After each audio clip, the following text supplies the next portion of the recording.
नमस्कार, मैं वीरेंद्र यादव आज के अपने फेसबुक लाइव बिहार की बात गोवा के साथ में आपका स्वागत करते हैं।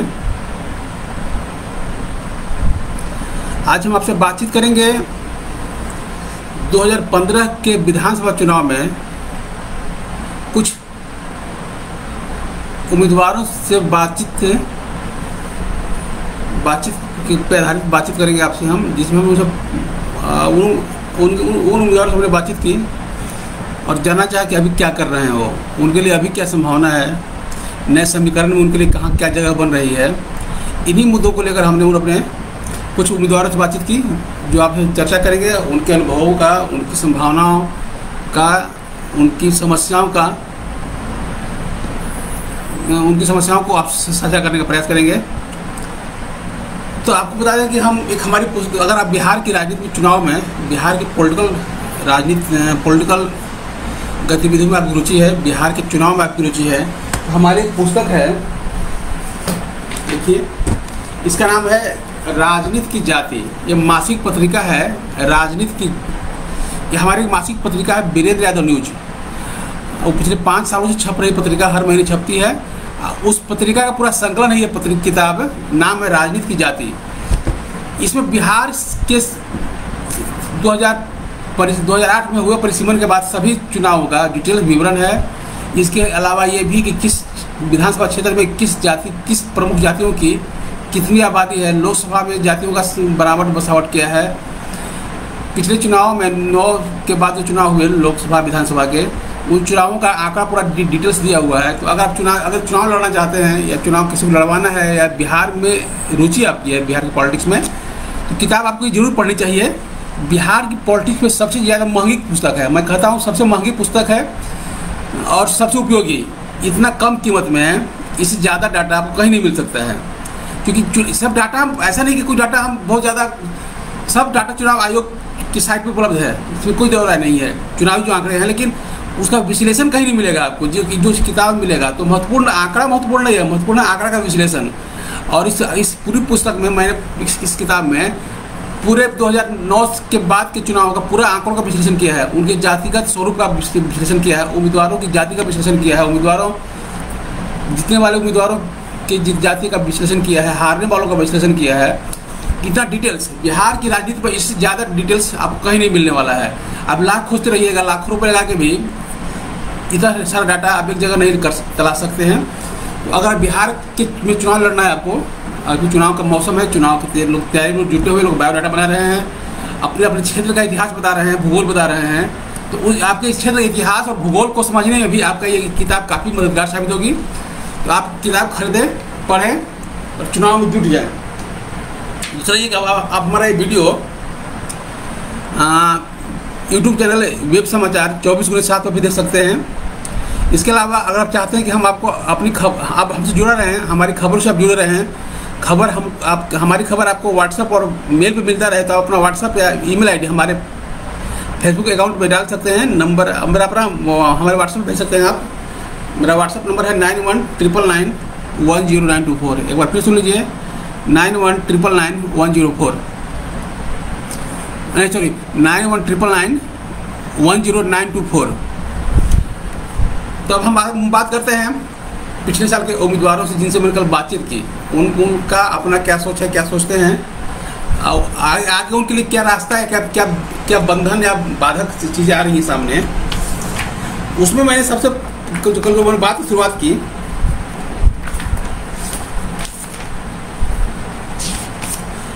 आपको साथ में ये बताएंगे कि उनका स्वरूप क्या है, कैसा है। तो कांग्रेस के उम्मीदवार थी पिछली बार पूर्णिया से इंदु सिन्हा, कांग्रेस उम्मीदवार थी, कास्ट जाति की हैं। तो मैंने पूछा उनसे कि क्या आगे क्या संभावना बनती है, मतलब इस चुनाव में। उन्होंने कहा कि चूँकि सीट पहले से कांग्रेस की है, पिछले 15 के चुनाव में कांग्रेस के पास सीट थी, ये सीट कास्ट की रही है, अधिकांश बार इस सीट से लोग कास्ट ही जीतते रहे हैं, इसलिए मेरा तो दावा स्वाभाविक है। और हम पार्टी और लगातार वो काम में लगी हुई हैं, जनसंपर्क में लगी हुई हैं, उन्होंने कुछ फोटो भेजी थी वो जनसंपर्क का।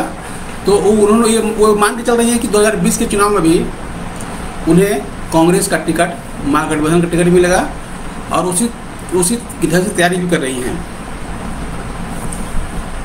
कांग्रेस के कुम्हरार से विधायक थे, पटना जिले के कुम्हरार से विधायक थे कांग्रेस के अकील हैदर, उन्होंने भी मान रखा है कि चुनाव में फिर लड़ेंगे, इसी पार्टी से लड़ेंगे, इसी सीट से लड़ेंगे, उसकी तैयारी में लगे हुए हैं। उसी तरह मोहनिया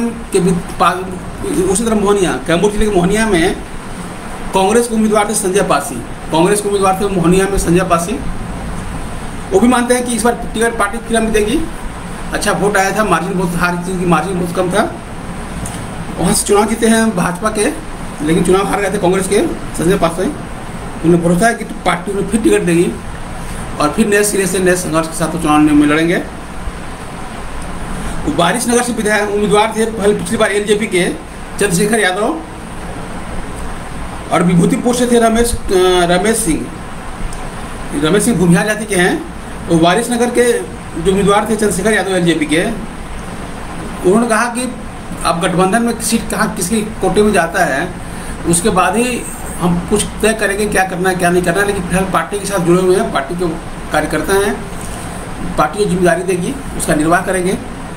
यही बात विभूतिपुर से रमेश सिंह है, भूमिहार हैं, एलजेपी के उम्मीदवार थे, पिछली बार चुनाव हार गए थे, वहाँ चुनाव जीता है पिछली बार जदयू, तो स्वाभाविक है जदयू का चुनाव जीता है। भाजपा के एलजेपी के उम्मीदवार थे विभूतिपुर से रमेश सिंह है, तो इनके लिए समस्या तो खड़ी है, लेकिन उनका मानना है कि पार्टी जो कहेगी, जैसा कहेगी पार्टी, जब तक गठबंधन के बाद क्या स्वरूप बनेगा, मतलब सीटों का बंटवारा और सीटों का संख्या का बंटवारा पहले और फिर सीटों का बंटवारे के बाद ही कुछ तय कर पाएंगे हम कि क्या करना है और क्या नहीं करना है।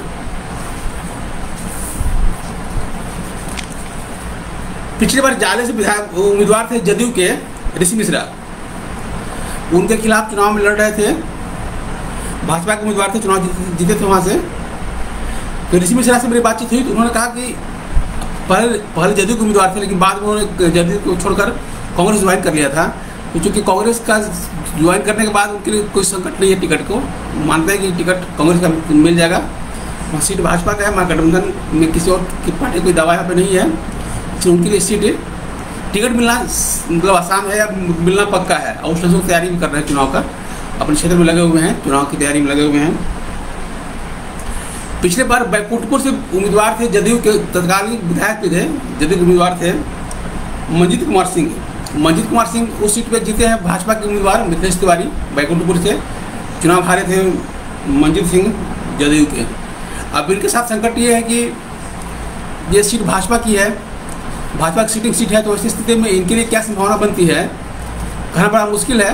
मैंने कल बातचीत उनसे की तो उन्होंने माना कि अब जो नेतृत्व कहेगा वो करेंगे, मतलब पार्टी के ऊपर उन्होंने छोड़ दिया है, जो पार्टी का निर्णय होगा उसको मानेंगे। मुजफ्फरपुर से जदयू के उम्मीदवार थे विजेंद्र चौधरी पिछली बार जदयू के उम्मीदवार थे, वो 4 बार विधायक रहे हैं वहाँ से मुजफ्फरपुर से, 2 बार रहे थे आरजेडी के टिकट पे और 2 बार रहे थे निर्दलीय, 5वीं बार चुनाव लड़े थे। पिछली बार जदयू के टिकट पे चुनाव हार गए थे, वहाँ चुनाव जीते थे भाजपा के सुरेश शर्मा। तो अभी जदयू ये विजेंद्र चौधरी अभी चले गए कांग्रेस में, तो उनको कोई संकट नहीं है कांग्रेस में जाने के बाद से, उन्हें अपनी सीट सेफ लगती है। पिछली बार टिकट उम्मीदवार थे जदयू के, इस बार से पार्टी बदल देना है, कांग्रेस के उम्मीदवार हो जाएंगे और उनके लिए सीट बहुत मानते हैं कि सीट बहुत आसान है, उनका अपनी जाति समीकरण भी उनके पक्ष में बताते हैं। कोरनी से विधायक थे पिछली बार मनोज कुशवाहा, इस सीट पे अभी विधायक 15 चुनाव में मनोज कुशवाहा चुनाव हार गए थे, जीत गए थे भाजपा के, नाम याद नहीं उनका, वहाँ जीते भाजपा के, जीत गए थे, मैंने सीट ली थी भाजपा कोटे में, चुनाव हार गए थे मनोज कुशवाहा। तो मनोज कुशवाहा से कल मेरी बातचीत हो रही थी, जो पिछली बार चुनाव थे वो 3 बार विधायक रहे हैं कोरली के मनोज कुशवाहा, 4थी बार चुनाव हार गए थे, चौथी चुनाव में। उनका भी कहना वही था कि पार्टी जो तय करेगी हम वो करेंगे, अब सीट तो भाजपा की सीटिंग सीट है, इसके बाद पार्टी जो तय करेगी, गठबंधन एनडीए में जो सीटों की, ऐसा नहीं है कि जो सीट ब्लॉक है वो ब्लॉक ही रहेगा, सीट ओपन भी हो सकता है, मतलब इस महीने में कि मान ली कोई सीट भाजपा खड़ी आज जीती हुई हो, पिछली अगली बार भाजपा ही रहे, मतलब 20 के चुनाव में भाजपा ही रहे, कोई जरूरी नहीं है। हो सकता है तालमेल में कुछ सीटें जितनी सीटें भाजपा छोड़ दें, कुछ सीटें जदयू छोड़ दें। तो छोड़ने और जोड़ने के सीट में, छोड़ने और जोड़ने के दौर में कौन सीट किसके कोटे में जाएगी, क्योंकि नंबर ऑफ सीट्स जो बढ़ जाएगा वो तो वही रहेगा। तो उसमें कुछ सीटें छोड़नी पड़ेगी, कुछ लेनी पड़ेगी, कुछ देनी पड़ेगी। उस लेन देन के समीकरण में मनोज कुशवाहा या बैकुंठपुर के जो मंजीत सिंह थे, ये बहुत कुछ इनके पॉलिटिकल भविष्य निर्भर इन छोड़ जोड़ पे ही निर्भर करता है कि इनके साथ पार्टी या गठबंधन का क्या व्यवहार होता है। तय तो नीतीश कुमार को ही करना है, क्योंकि जदयू के ये लोग उम्मीदवार थे पिछली बार। शिवजी राय पिछली बार उम्मीदवार थे जदयू के मधुबन से। मधुबन जब भी चुनाव जो हुआ था 15 में, वहाँ चुनाव जीत गए थे भाजपा के राणा रणधीर, अभी मंत्री भी हैं भाजपा की ओर से बिहार सरकार में। शिवजी राय ने पिछली बार जदयू के साथ थे, बाद में शरद जी पार्टी छोड़ने के बाद ये भी जदयू छोड़ दिए थे, चले गए थे शरद जी के साथ में। शरद यादव फिलहाल तो आरजेडी के में ही लगभग मर्ज कर चुके हैं, चुनाव भी उसी के टिकट मिल रहे थे मधेपुरा से। तो शिवजी राय फिलहाल जदयू आरजेडी में है और मानते हैं कि चूँकि कोई संकट नहीं है, इस बार विधायक भी रह चुके हैं वहाँ से मधुबन से, तो फिर चुनाव लड़ेंगे तो आरजेडी टिकट चुनाव लड़ेंगे, तो वो संकट उनके लिए टिकट का नहीं है। वो मानते हैं कि हम कोई मतलब टिकट का दिक्कत नहीं है, आरजेडी टिकट के उम्मीदवार होंगे वो। एक सीट है चनपटिया, ऐसी सीट है जहाँ पे भाजपा जदयू की सीट थी, जदयू के खिलाफ भाजपा लड़ रही थी और भाजपा चुनाव जीत गई थी।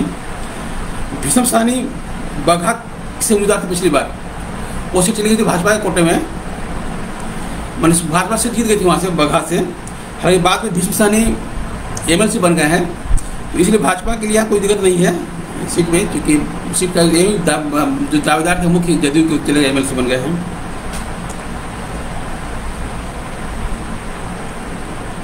इस तरह कई सीटें हैं, बाढ़ है, अमनौर है, गो है, भभुआ है।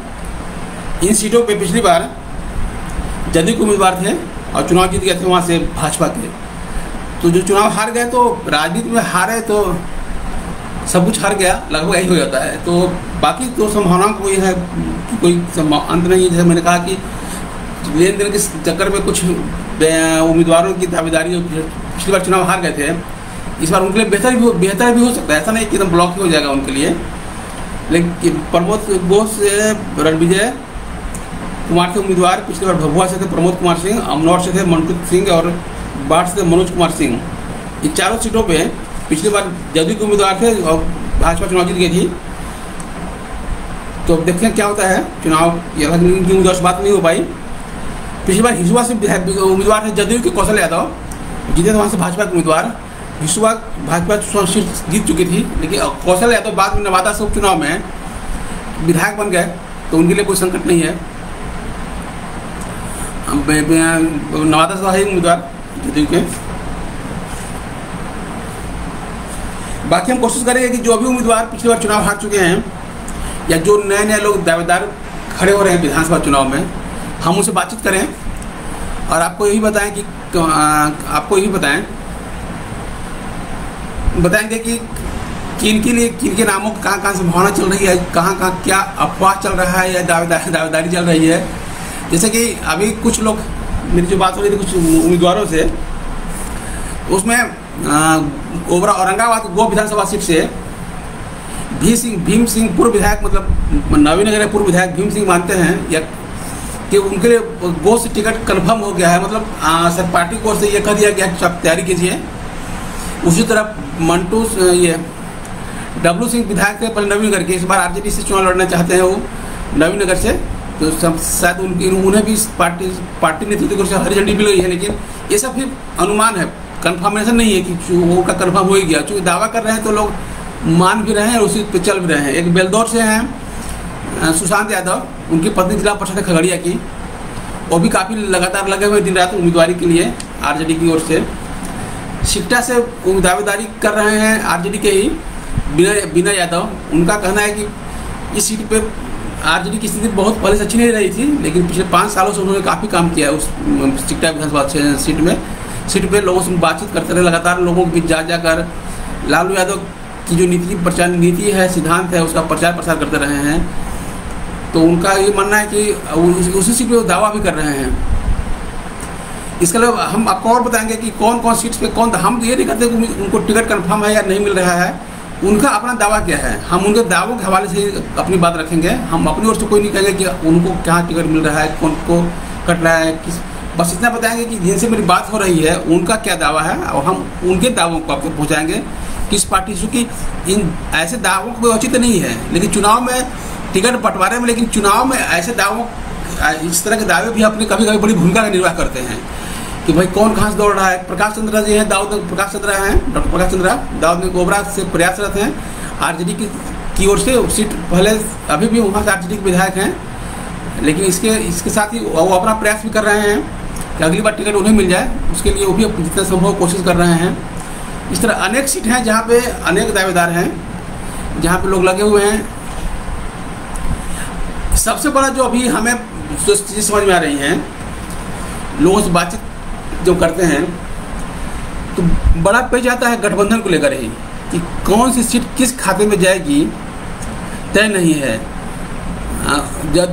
जो एनडीए की 3 पार्टियां हैं या महागठबंधन की 4 पार्टियां हैं, पार्टियों की संख्या कभी चुनाव आता है घटे या बढ़े, ये भी कोई तय नहीं है। लेकिन किस पार्टी के कोटे में कौन सीट जाएगी, इसको लेकर भी उम्मीदवार संशय में है।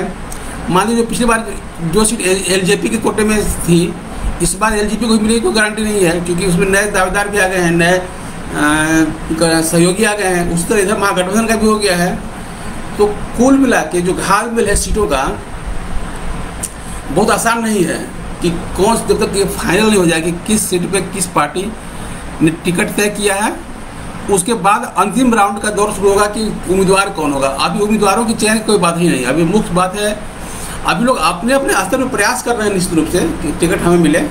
उसके लिए लोग, पूरे बिहार की स्थिति है, हर पार्टी के लोग दौड़ रहे हैं कि भाई हम एक ही पार्टी पे, एनडीए भी मतलब भाजपा भी कोशिश कर रही है, जदयू भी कोशिश कर रहा है और लोजपा भी कर रही है। ठीक वैसे ही इधर महागठबंधन में भी कांग्रेस भी कर रही है, आरजेडी भी कर रही है, कुछ सीटों पे मुकेश सहनी भी कर रहे हैं, आरएलएसपी भी कर रही है।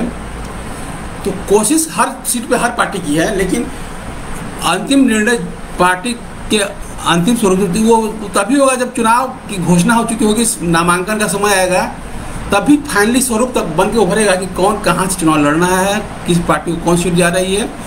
उसके पहले और अभी कम से कम इस प्रक्रिया में पूरी होने में से 1 महीना टाइम, मतलब 20 सितंबर के बाद ही सीटों की संख्या और नाम को लेकर स्वरूप सामने आएगा। उसके पहले सिर्फ दावेदारी है हर पार्टी की, हर उम्मीदवार की, जो भी उम्मीदवार जिन्हें टिकट चुनाव लड़ना है, जो आगे चूँकि दावा करेंगे तभी तो उनकी दावेदारी बनेगी।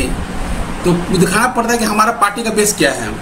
लोग आंकड़े भी खोज रहे हैं, तो हम अपने श्रोताओं को यही बताएंगे कि अगर आप किसी भी सीट से चुनाव की तैयारी कर रहे हैं, चुनाव के लिए उनका इतिहास भूगोल खोज रहे हैं, तो हम आपको डाटा भी उपलब्ध करा सकते हैं।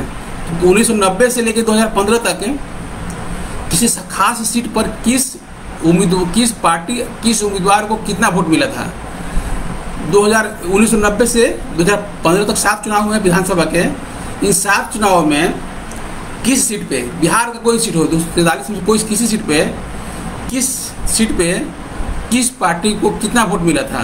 क्योंकि अगर दावा करना है आपको बताना पड़ेगा इतिहास भी। मान लीजिए कि किसी को दावा कन्फर्म कैंसिल करवाना है कि भाई किसी एक पार्टी से, अब ओबरा देख लीजिए, ओबरा में पिछले 4-5 बार से जदयू चुनाव हार रही है, जदयू को टिकट मिलता रहा, कई बार टिकट मिला चुनाव हार गया जदयू। स्वाभाविक है सीट उसके लिए अनुकूल नहीं है, तो वहाँ भाजपा दावा कर सकती है। स्वाभाविक भाई बता कहेगी कि भाई तो सीट आप हारते रहे लगातार, तो हमको दीजिए। ये सब बहुत सारी सीटें हैं जहाँ की उसका बेस्ट वही डाटा बनेगा आपको। जिस डाटा चुनाव जो हुआ है 1990 से 2015 तक 7 चुनाव हुए हैं, उन डाटा के आधार पर आप कह सकते हैं कि भाई उस पार्टी को टिकट मिल रहा था लेकिन चुनाव हारता रहा लगातार, इसलिए अब नई पार्टी को, गठबंधन की नई पार्टी को ये सीट दी जाए ताकि नई उम्मीद पैदा की जा सके, नया कुछ गढ़ा जा सके। लेकिन ये सिर्फ अभी सब पूरा का पूरा महीना भर चलेगा, सिर्फ गलथेथरी दावेदारी। लेकिन इन्हीं दावे से, इन्हीं गलथेथरियों से राह भी निकलेगी, सीटों के चयन का आधार भी बनेगा और आगे की रणनीति भी लोग तय करेंगे अपनी अपनी पार्टियों का। एक चीज़ और बता दें, पिछली बार चुनाव में 2015 के चुनाव में 3 नाम ऐसे थे जिनको आप थोड़ा खास, पिछली बार तो 15 के चुनाव में जदयू ने अपने 36 उम्मीदवारों का टिकट काट दिया था, मतलब 36 विधायकों को बेटिकट कर दिया था, जबकि आरजेडी एक विधायक को बेटिकट किया था। चूँकि समीकरण ऐसा बन बिगड़ रहा था कि उसमें और कोई विकल्प था नहीं, मतलब लालू आरजेडी और कांग्रेस की सीट शेयरिंग में जदयू को अपनी 36 सीटों को छोड़ना पड़ा था, जबकि जितना मांझी जब उसमें जदयू के से हट गए थे, हम बना लिए थे। और इनके साथ दो विधायक आए थे, सुरेश चंचल और पूनम देवी। इन 2 विधायकों को, जो विधायक भी थे उस समय, टिकट नहीं मिल पाया था। ये लोग चले गए थे एनडीए के साथ में, क्योंकि हम एनडीए में चला गया था। लेकिन भाजपा एनडीए की ओर से, एनडीए मतलब मूलतः भाजपा, कुछ सीट ऐसी थी जहाँ पे मांझी के उम्मीदवार, मैंने मांझी के साथ लड़ने वाले जो हम के उम्मीदवार थे, उन्होंने भाजपा टिकट ले लिया था। जैसे कि विनय बिहारी लौरिया से और नीतीश मिश्रा टिकट ले लिए झंझारपुर से। ये मूलतः हम के उम्मीदवार थे, लेकिन सीट शेयरिंग में हम के पास सीट कम पड़ रही थी। इन दोनों ने भाजपा का टिकट ले ली और भाजपा से चुनाव लड़े, वहाँ से लौरिया से चुनाव जीत भी गए विनय बिहारी। सुरेश चंचल विधायक थे सकरा से और पूनम देवी विधायक थी दीघा से। ये दोनों मांझी के साथ थे, लेकिन मांझी इन दोनों को टिकट दिलवाने में विफल रहे थे।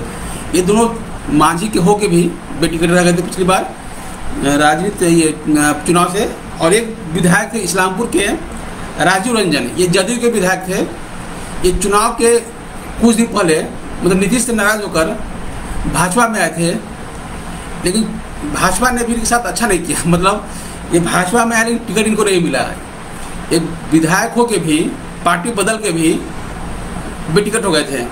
तो जो लोग अभी जो चुनाव आरजेडी से जदयू में जा रहे हैं, चाहे पार्टियों का जो हेल्थ हो रहा है, तो पार्टी बदलने के बाद नई पार्टी में टिकट मिल ही जाएगा, इस बात की गारंटी मत पालिएगा।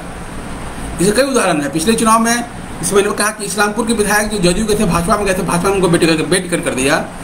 उसी तरफ जो लोग मांझी के साथ विधायक थे, जो एनडीए का तालमेल हुआ था, तो 2 लोग सुरेश चंचल और पूनम देवी को बेटिकट होना पड़ा था।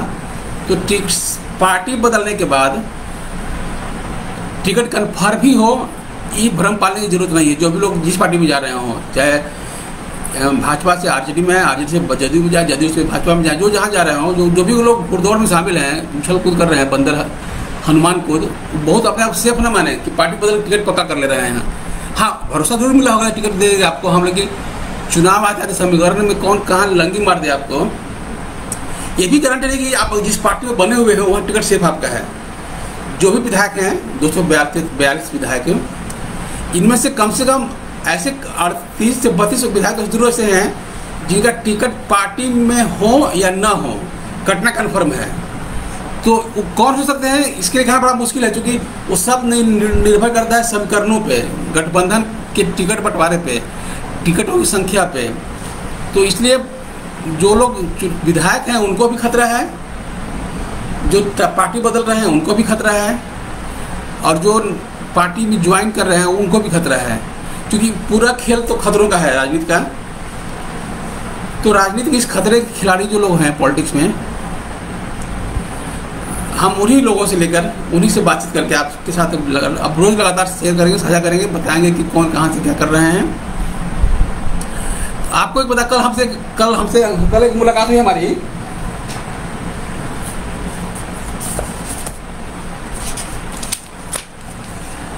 विजय कुमार राय जी से। विजय कुमार राय इफको में पदाधिकारी हैं। विजय जी से कल जो बात हमारी हो रही थी, तो उनकी शिकायत थी कि आपने जो जातिवार डाटा दिया अपने फेसबुक लाइव में, सभी प्रमंडलों में, सभी जिलों के सभी विधानसभा क्षेत्रों में जातिवार डाटा दे रहे थे, उसमें आपने अमात जाति को छोड़ दिया। हाँ, जो उनका मानना था कि पूर्णिया, अररिया, दरभंगा, मधुबनी जिलों में अमात जाति की बड़ी आबादी है।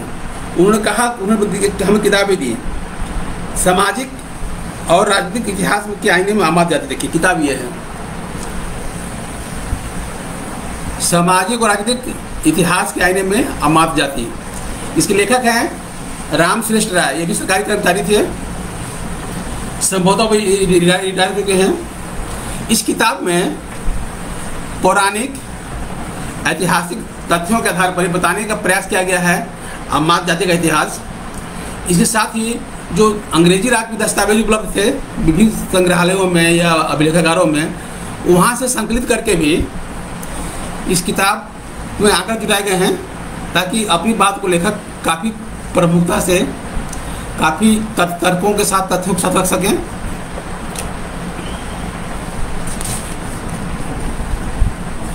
फिर 100-200 पन्ने की इस पुस्तक में अमात जाति से जुड़ी, जो कि अमात जाति अति पिछड़ी जातियों की श्रेणी में आती है, जिनकी आबादी भी अच्छी खासी है। ये दावा है विजय कुमार राय का।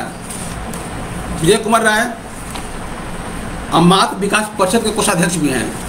उनका दावा है कि अमात जाति की बड़ी आबादी है अररिया, मधुबनी, दरभंगा जिलों में। और अभी जो मंत्री हैं लक्ष्मेश्वर राय इसी जाति से आते हैं, जो लोकहा के विधायक हैं पूर्णिया मधुबनी जिले के। तो ये मानते हैं कि हर पार्टी की ओर से इनका दावा है कि हर पार्टी, उन्होंने कहा कि इन्होंने कहा कि बातें तो कहा कि मतलब जितनी जाति की संख्या है बिहार में, उस अनुपात में उनको प्रतिनिधित्व नहीं मिला है उस जाति को, इसलिए वो इसकी मांग करते हैं और चाहते हैं कि हर पार्टी के लोग, हर पार्टी में उस जाति को प्रमुखता मिले, उनके नेताओं को जगह मिले और उनकी भागीदारी बढ़े। तो बस आज हम इतना ही एक बार फिर बताते हैं कि अगर बिहार की राजनीति कर रहे हैं तो आप किताब जरूर पढ़ें, चुनाव लड़ने के लिए भी, जीतने के लिए भी और सामने वालों को हरवाने के लिए भी। किसी के टिकट, किसी विरोधी के टिकट की दावेदारी को कमज़ोर करना है तो भी किताब उपयोगी है, अगर अपनी दावेदारी मजबूत करना है तो भी किताब उपयोगी है। मतलब राजनीति करने वाले हर व्यक्ति के लिए 5500 रुपये की किताब 5 लाख से ज़्यादा का काम करेगा, अगर आप चुनाव लड़ना चाहते हैं तब। तो बस आज इतना ही, फिर मिलते हैं कल नए इशू को लेकर, नए विषय को लेकर। फिर हम बताएंगे कल कि कौन कौन कहाँ से दावेदारी कर रहे हैं, उन दावेदारी में उनका अपना दावा क्या है। हम कल से कोशिश करेंगे हम उनसे लाइव भी बात कर लें कि वो क्या कह रहे हैं, क्या सोच रहे हैं चुनाव को लेकर। तो बस आज इतना ही, नमस्कार, फिर मिलेंगे कल।